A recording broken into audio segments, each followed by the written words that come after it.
This is how I became a series regular, and this is step one. Step one for me was background university, working as a background artist. I didn't just do background to collect a paycheck. I used this time to study and absorb and watch how big productions are made.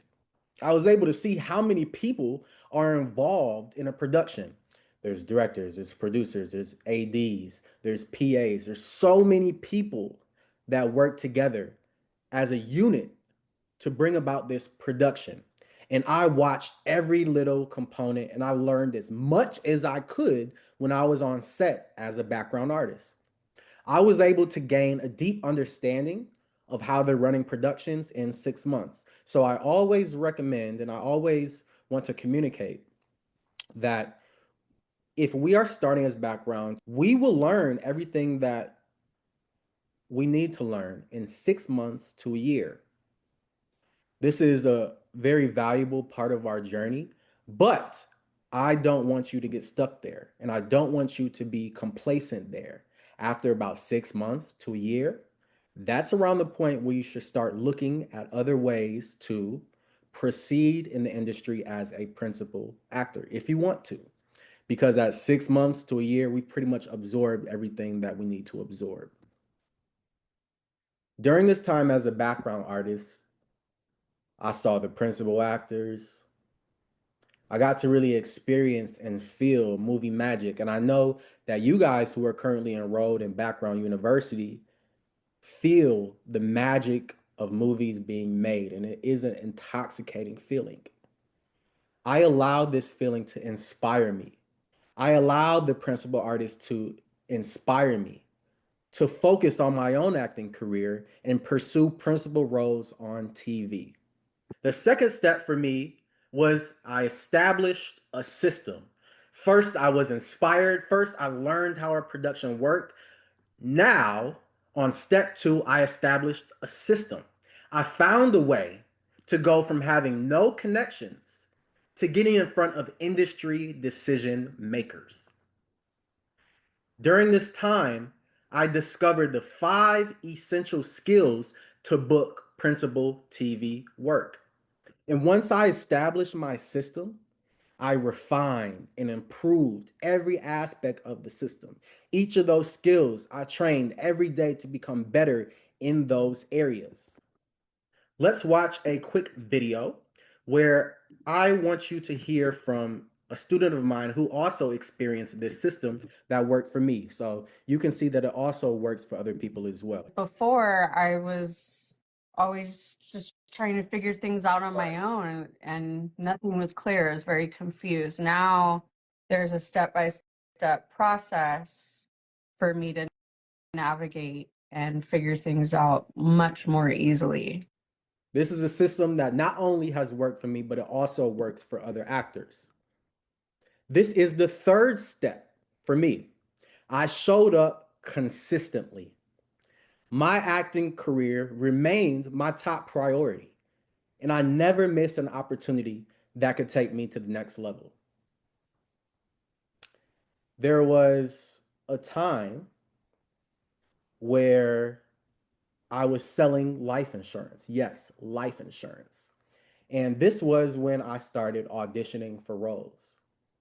And I just got booked on a co-star role. This was for my first one for Chicago PD. And upon this booking, I also was receiving communication from my new job selling insurance that they said, "We want you to cut your hair," right?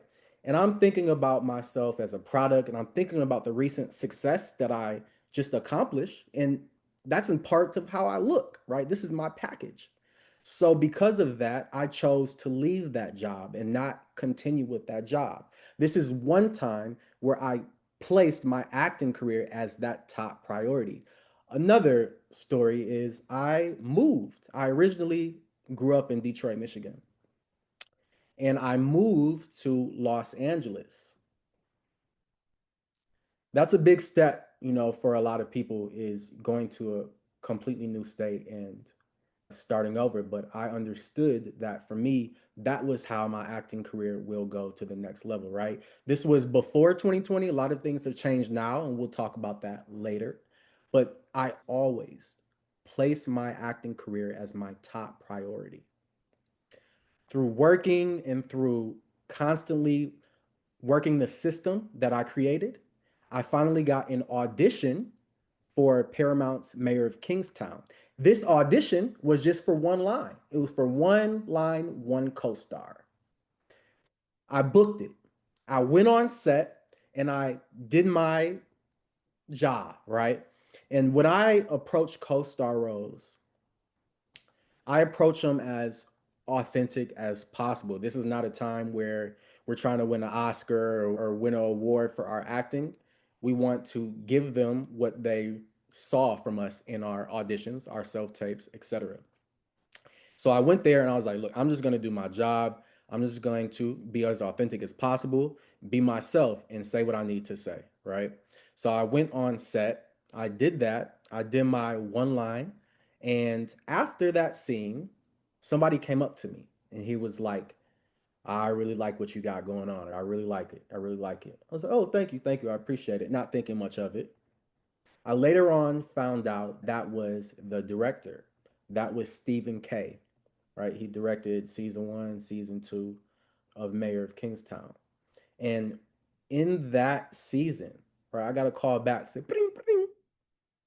Phil, we want you back. Are you able to do another audition for the new scene that they just wrote around your character?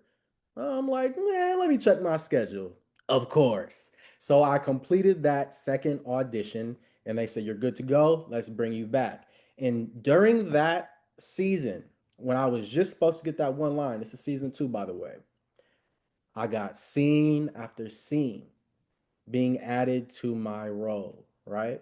After season two, bring, come back for season three. After season three, come back for season four. That one line is now turned into a TV series regular. And that is because I showed up consistently. I never made excuses for my work, and I always put in the work so I can optimize those 5 skills at the highest possible level that we talked about. If you have any questions, feel free to DM me on Instagram, Lights Camera Ready, or email me at lightscameraready@gmail.com, and I'll get right back to you. Thank you so much, guys. Have a good rest of your day.